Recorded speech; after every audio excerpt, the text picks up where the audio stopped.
on almost anybody. Well, I'm going to ask myself from now on, what would John Wayne do? What would John Wayne do? I'm going to ask that forever. I have this very low boredom threshold, Roger, and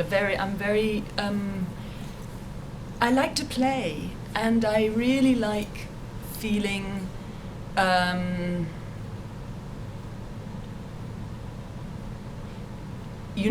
you've heard me say before, I'm really not that interested in being a performer.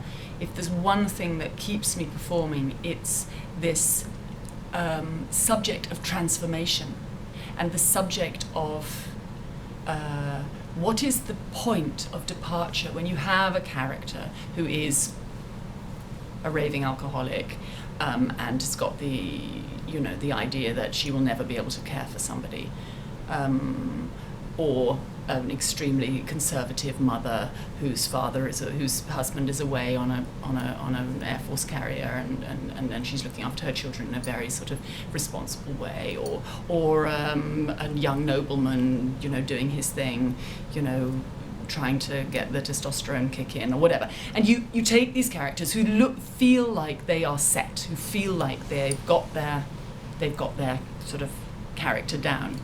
And the thing that really interests me is when you set all of those characters into a situation where they change.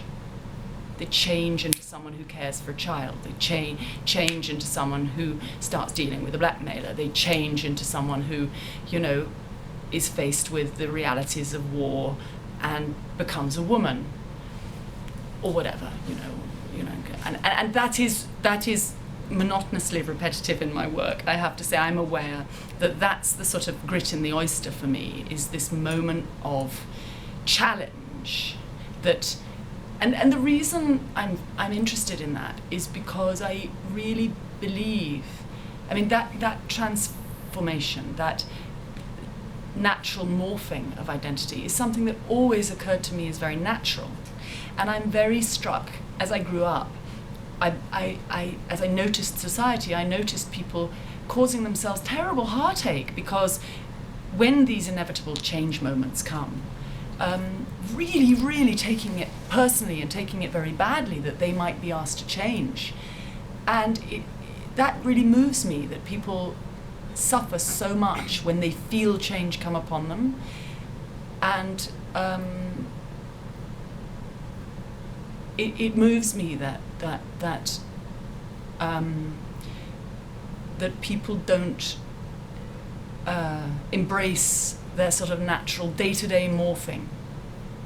Day-to-day, all the time, they're changing and can change and stay fluid, and that it's no failure in them if they stop being one thing and change into something else. They just move on. That's what mortal existence is.